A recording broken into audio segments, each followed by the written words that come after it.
Skill development కేసులో చంద్రబాబు గారికి Andhra Pradesh high court bail మంజూరు చేసిన నేపథ్యంలో ఏపీ హైకోర్టు తీర్పును సవాల్ చేస్తూ ఏపీ సిఐడి పోలీసులు సుప్రీంకోర్టును ఆశ్రయించిన నేపథ్యంలో ఈరోజు స్కిల్ డెవలప్మెంట్ కేసు సుప్రీంకోర్టులో విచారణ జరగబోతోంది.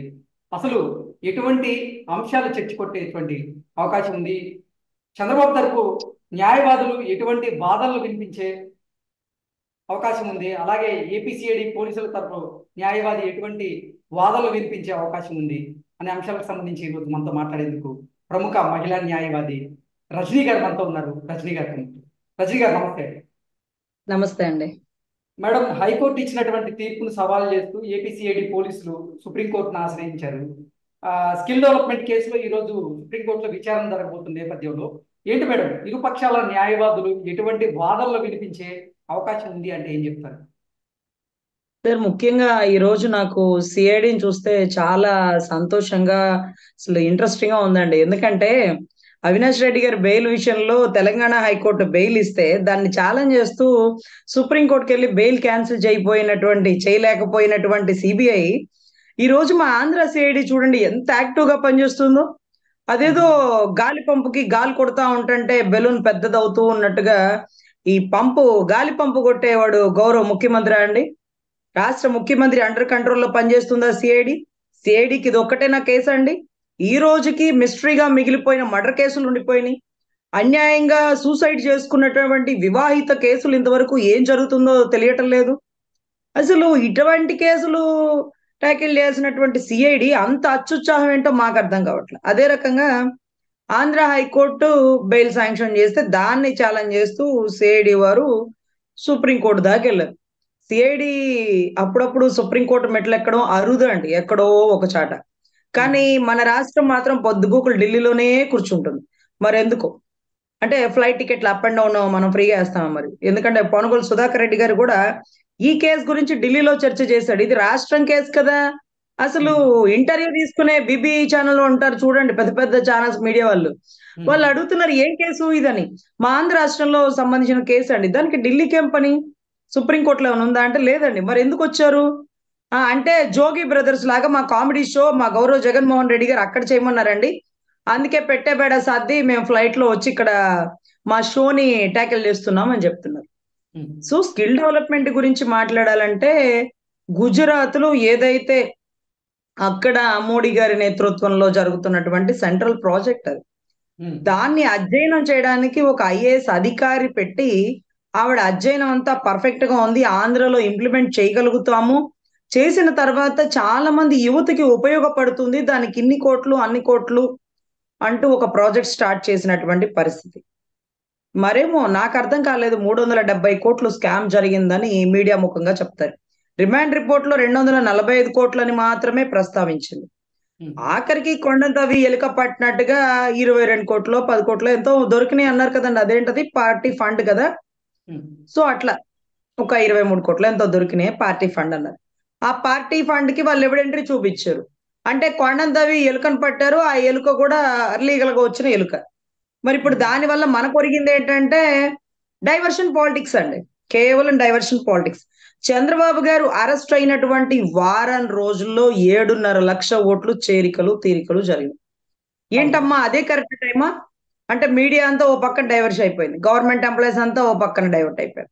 సో ఈ టైంలో గిరీష్ గారు లాంటి మున్సిపల్ కమిషనర్ కి ప్రమోషనల్ ఆఫర్లు చేసి కలెక్టర్ గా మార్చి, అదే రకంగా అక్కడ ఉన్నటువంటి అడిషనల్ ఎస్పీలు, పోలీస్ విభాగాలు, సిఐలు, ఏది తిరుపతికి సంబంధించి చాలా కార్యవర్గాన్ని సస్పెండ్ చేపించిన పరిస్థితి ఈసీ ఇప్పుడు. సో ఇక్కడ ఏం జరుగుతుందంటేనండి, కేవలం డైవర్షన్ పాలిటిక్స్ కోసం మాత్రమే ఈ కేసులు. ఇవన్నీ నిజాలు కాదు, నిరూపించేవి కాదు. బాబు గారిని కొన్ని రోజులు అజ్ఞాతంలో పెడితే మన పని మనం చేసుకోవచ్చు. బాబు గారు బయట ఉంటే అదేంటోనండి, బెడ్రూమ్ లో రెస్ట్ తీసుకోడు, పిచ్చపాటి కూర్చొని కుటుంబంతో వాళ్ళతో మాట్లాడు, ఎప్పుడు జనంలోకే. యువగళమని ఒకళ్ళు, న్యాయం కావాలంటూ ఒకళ్ళు, రా కదలిరా అంటూ ఒకళ్ళు. కుటుంబం మొత్తం రాష్ట్ర అభివృద్ధి కోసము, రాష్ట్ర సంక్షేమం కోసము, రాజధాని కోసము, సేవా దృక్పథం కోసము ఎందుకు పరిగెడతారో అర్థం కాని పరిస్థితి అండి. తండ్రిని ఈ రకంగా చేశారే, కొడుకును కూడా అరెస్ట్ చేసే మూమెంట్ ఉంది. తల్లి ఆ కొడుకునైనా కాపాడుకుంటుందేమో అనుకుంటే కాదంటండి. బొట్టు పెట్టి యువగళానికి వెళ్ళు నాయనా, మన వంతు బాధ్యతగా మనం ప్రజల్లో ఉండాలి, తాతగారి ఆదర్శాలని కాపాడాలి, నాన్నగారు అభ్యుదయ భావాలతో వెళ్ళాలంటూ ఒక వీరనారిగా మారినటువంటి భువనేశ్వరమ్మ గారు. చూద్దాం. ఈ స్కిల్ డెవలప్‌మెంట్ గురించి సిఐడి వాళ్ళు బెయిల్ క్యాన్సిల్ చెయ్యండి అంటే, సెక్షన్ 17 సబ్ క్లాజ్ ఏ ఉందండి ప్రతిదానికి. అందులోనూ సుప్రీం కోర్ట్‌కే వెళ్తున్నారు. అదే సుప్రీం కోర్ట్‌లో వచ్చినటువంటి తీర్పు. బేలా త్రివేది గారు గాని, జస్టిస్ అనిరుద్ బోస్ గారు గాని ఇచ్చినటువంటి జడ్జిమెంట్. అసలు ముఖ్యమంత్రి స్థాయిలో తప్పు జరిగితే, ముఖ్యమంత్రికి ఎలా తెలుస్తదండి? కింది కలెక్టర్‌లని అరెస్ట్ చేశారా? ఓబులాపురం మైన్స్‌లో శ్రీలక్ష్మి గారిని అరెస్ట్ చేశారు గదా! పార్టీగా చనిపోయిన రాజశేఖర రెడ్డి గారు కూడా పాత్ర కూడా ఉంది గదా! మరి అట్లాగా ఈరోజు మరి శ్రీలక్ష్మి గారి ప్లేస్‌లో ఉండేటటువంటి ప్రేమచంద్ర రెడ్డో, అజయ్ కల్లం రెడ్డో ఈ రెడ్లను ఎందుకు లోపలేయలేదమ్మా?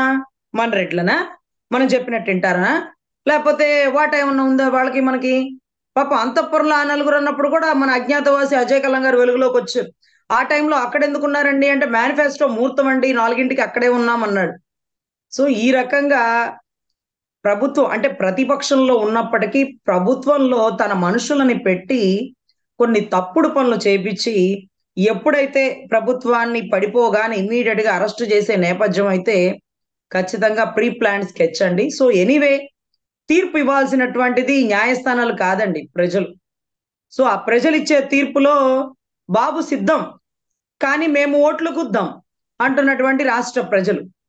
సో, రాష్ట్ర ప్రజలు మేము ఓట్లు గుద్దం ముర్రో అంటే, మేము సిద్ధం సిద్ధం అంటున్నారు. వాళ్ళు కూడా మేము ఓట్లు గుద్దం అంటున్నారు. సో, ఇటువంటి పరిస్థితుల్లో ప్రజా తీర్పు ప్రజాక్షేత్రంలో నిర్ణయం అయిపోయిందండి. సో, స్కిల్ డెవలప్‌మెంట్ గాని, inner ring road alignment case కానీ, లేకపోతే కొత్తగా ఇసుకలో మాఫీ అంటాడు. కల్తీలో మాఫీ మందు కల్తీ అంటారు. ఇంకోటి ఇవన్నిటిలో కూడా బాబు గారిని ఇంటెన్షనల్‌గా లోపల పెట్టి డైవర్షన్ పాలిటిక్స్ లేకపోతే బాబు గారు 75 ఏళ్ళు కదా! డిప్రెషన్‌కెళ్ళిపోతారు. వీల్ చైర్‌లో బయటికి తెస్తారు. బయటికొచ్చాక మాట్లాడలేడు. మనం అంటే భయపడిపోతాడు. తండ్రిని చూసి కొడుకు కూడా వెనకడుగెళ్ళిపోతాడు. భార్య, కుటుంబం అంతా హెరిటేజే రన్ చేసుకుంటారు. రాష్ట్రంలో ఎలక్షన్స్‌లోకి ఇక రారు అనుకున్నారు. కానీ సింహం చూసారండి?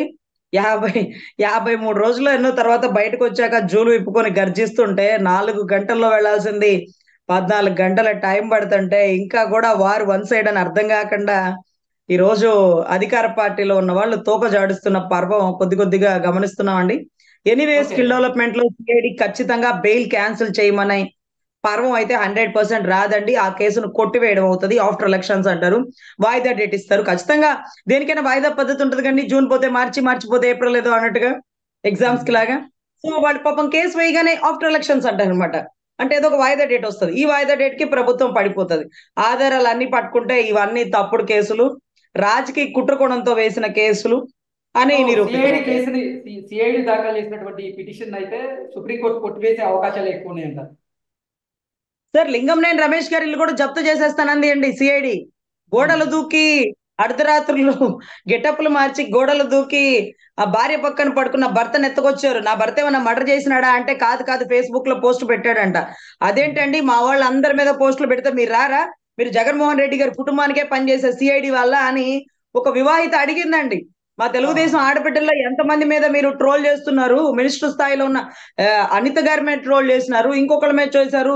తప్పుడు స్టేట్మెంట్లు ఇస్తున్నారు కదా! మరి మీరు రారా అంటే, మాకు ఎవరికి రావాలో మాకు తెలుసులెండి ఉమ్. అన్నారు. అప్పుడు ఆవిడ అడిగిందండి పాపం చదువులేని ఒక వివాహిత అడిగింది. అదేంటది మీరు ముఖ్యమంత్రి కిందే పని చేస్తారా? అందరి కింద పని చేయరా? మరి ఇదిగో ఇలా ట్రోల్ చేస్తున్నారు. మరి కేస్ పట్టుకొని గోడలు దూకి వాళ్ళని కూడా పట్టుకొస్తారా అంటే, అలా చేయలేమమ్మా. మాకు ఇన్‌స్ట్రక్షన్స్ ఏమొస్తే అవే చేస్తాం. ఇన్‌స్ట్రక్షన్ ఎక్కడి నుంచి వస్తాయండి? జగన్మోహన్ రెడ్డి గారి దగ్గర నుంచి వస్తాయా అని అడిగిందండి. ఆడవాళ్ళు అడగడం కాదండి కడిగేస్తున్నారు. మా అమరావతి రైతులతో సహా ప్రతి ఒక్కళ్ళు నాణ్యత గల నైపుణ్యం పెంచేసుకున్నారండి. ఎంత నాణ్యంగా మాట్లాడుతున్నారంటే ఒక్క పదాలు కూడా బూతులు లేకుండా రా చూసుకుందాం అంటున్నారండి. సో, ఖచ్చితంగా ఇవన్నీ బెయిల్ 100% సుప్రీం కోర్ట్ తిప్పికొడుతుంది. 17 సబ్ క్లాజ్ ఏ అవినీతి నిరోధక చట్టం సవరణ 2018 సుప్రీం కోర్ట్‌లోనే ఆల్రెడీ జడ్జ్‌మెంట్ వచ్చింది. అనిరుద్ బోస్ గారి, బేలా త్రివేది వారి వర్గం గారి దగ్గర గాని. సో, ఎనీవే ఫేవర్‌గా ఉంటుందండి. ప్రభుత్వం మారే వరకు వాయిదాలే జరుగుతుంటాయి. బట్ ఆయన 10 సంవత్సరాల నుంచి నడుస్తున్న కేసు మాత్రం కస్టడీలోకి తీసుకునే అవసరం, నేపథ్యం ఉందంటూ పాపం విచారణ వాళ్ళు చెప్తున్న విషయం అండి.